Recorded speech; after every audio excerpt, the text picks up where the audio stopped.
Animation और real movie में dub करने में बहुत डिफरेंस है। जब आप पहले डब करते हो सिर्फ कोई एनिमेशन सीरीज के लिए, तो सामने सिर्फ माइक होता है। आपको एम्बियंस, आपको सह कलाकार, आपको उसकी आवाज़, उसका टोन, आपके डायलॉग्स, आपकी वेशभूषा के बिना या कॉस्ट्यूम के बिना सब इमेजिन करना पड़ता है। देखिए, अभी एक सज्जन ने एक ही लाइन में ऐसा बोला कि हमारे देश में अमिताभ बच्चन के बाद अगर किसी की आवाज़ है तो शरद केलकर की। I think that's the biggest complement. नहीं, ऑनेस्टली मैंने ये तो नहीं सोचा था कि ये पिक्चर मुझे इतना बड़ा नाम देगी। I was in of of S S Rajamouli, और जब मुझे ऑफर आया तो मेरा मेन थॉट ये था कि यार पिक्चर तो पता नहीं क्या होगी, बट मुझे मिलना है। स्टाइल डबिंग कि एनिमेशन और रियल मूवी में कुछ डब करने में डिफरेंस है।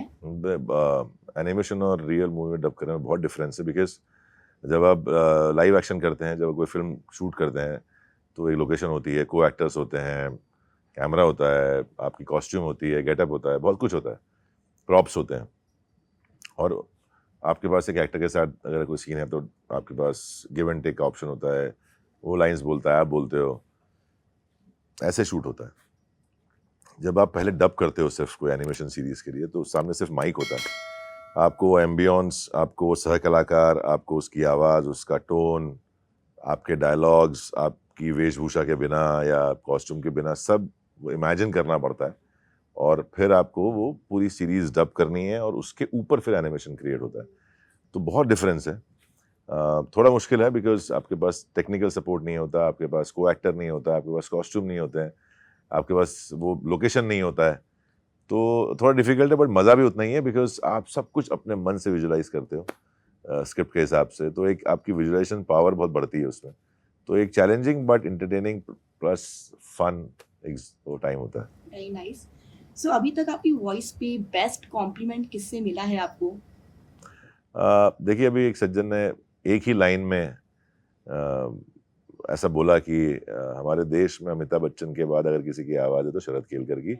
I think that's the biggest complement, because एक ही लाइन में उनका और मेरा नाम अगर लिया जा रहा है तो ये बहुत बड़ी बात है। और शरद जी, आपको कब रियलाइज हुआ था कि आपकी वॉइस इतनी ज्यादा पावरफुल है? मुझे कभी रियलाइज़ नहीं हुआ, आज भी नहीं होता है, बिकॉज वो लोग जो सुनते हैं वो रियलाइज़ करते हैं कि मेरी आवाज़ कैसी है, क्योंकि मैं अपनी आवाज़ रोज़ रोज़ सुनता हूँ आवाज़ को। मेरे लिए बहुत, मैं बहुत आदी हूँ उसका, और जिस चीज़ के आप आदी हैं वो आपको आवाज़ अलग लगती ही नहीं है कहीं न कहीं से। तो मुझे नहीं पता चलता कितनी इफ़ेक्टिव है, कितनी है। ये मुझे पता है कि हाँ, बेस है आवाज़ में, बट वो कितनी अच्छी है ये मुझे नहीं पता चलता नहीं है। तो अभी किसी से भी पूछेंगे जो अच्छा गाना गाता है या कुछ भी, उससे पूछेंगे तो उसको समझ में नहीं आएगा, बिकॉज़ वो खुद रोज़ सुन रहा है अपनी आवाज़। तो कहीं न कहीं वो एक पहलू मुझे नहीं पता है, बट हाँ, लोग दोस्तों ने बताया, और जितने मैंने फ़िल्में की हैं, वो डायरेक्टर्स बोलते थे, तेरी आवाज़ बहुत अच्छी है। तो कहीं न कहीं धीरे-धीरे वो एक पहचान बनती गई, तो आइडिया नहीं है मतलब मुझे। Sharad ji, as we all know that you are the king of voice, पर हमने कभी सुना था कि इस बचपन में आप स्टैमर करते जी, थे, जी, तो जी। थोड़ा उसके बारे में बताएं।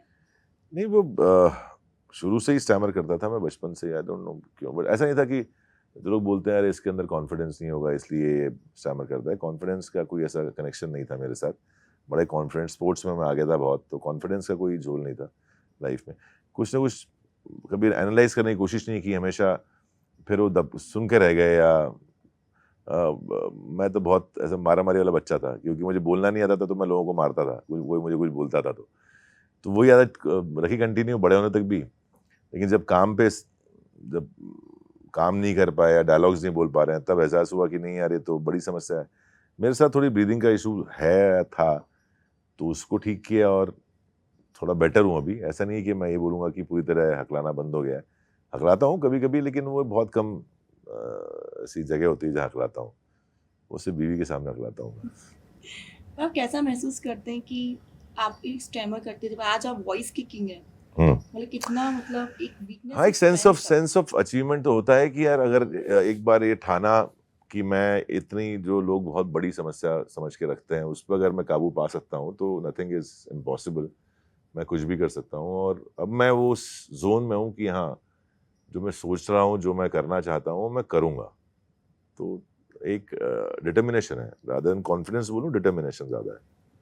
शरद जी, जब आपको बाहुबली से ऑफर आया था हुँ। वॉइस के लिए, सो क्या पहली चीज आपके माइंड में आई थी और आपने सोचा था उस टाइम पे यार ये चीज तो मुझे इतना ह्यूज हिट देने वाली है? नहीं, ऑनेस्टली मैंने ये तो नहीं सोचा था कि ये पिक्चर मुझे इतना बड़ा नाम देगी। मेरा मेन था क्योंकि मैं फिल्म बफ हूँ, मैं बहुत फिल्में देखता हूँ, स्पेशली मैं साउथ में बहुत फिल्में देखता था। और मुझे एस राजमौली सर की मैंने 2 फिल्में तभी देखी थी बैक टू बैक। एक थी मगधीरा और दूसरी थी मक्खी। और मेरे को ये लगा कि यार ये इंसान 2 कंप्लीटली अलग फिल्में हैं और उनको इतना कन्विंसिंगली बना सकता है, कैसे हो सकता है? तो I I was in awe of S Rajamouli. और जब मुझे ऑफर आया तो मेरा मेन थॉट ये था कि यार पिक्चर तो पता नहीं क्या होगी बट मुझे मिलना है। तो मेरा लालच मिलने का था और जो मैं मिल लिया था उनसे। तो मेरा काम तो पूरा हो गया था बट फिर they offered me and I got a chance to meet him every day and share thoughts and बातचीत and all and we work together. तो एक बोनस है वो। Very nice. सर आप हमेशा डिफरेंट रोल्स पे नजर आते हैं, डिफरेंट कैरेक्टर्स करते हुए नजर आते हैं, चाहे आपको तानाजी में देखा हो या लक्ष्मी में देखा हो। सो नेक्स्ट आपको हम किस नए नए रोल में देखेंगे? अभी मैंने कुछ टाइम पहले मैंने अपने मराठी जितने महाराष्ट्रियन कम्युनिटी है जो मराठी फिल्में देखते हैं उनसे एक प्रॉमिस किया था कि मैं कुछ अलग करूंगा, मैं मराठी की सबसे बड़ी एक्शन फिल्म बनाऊंगा। तो अब जल्दी मुझे एक एक्शन हीरो के रोल में देखेंगे।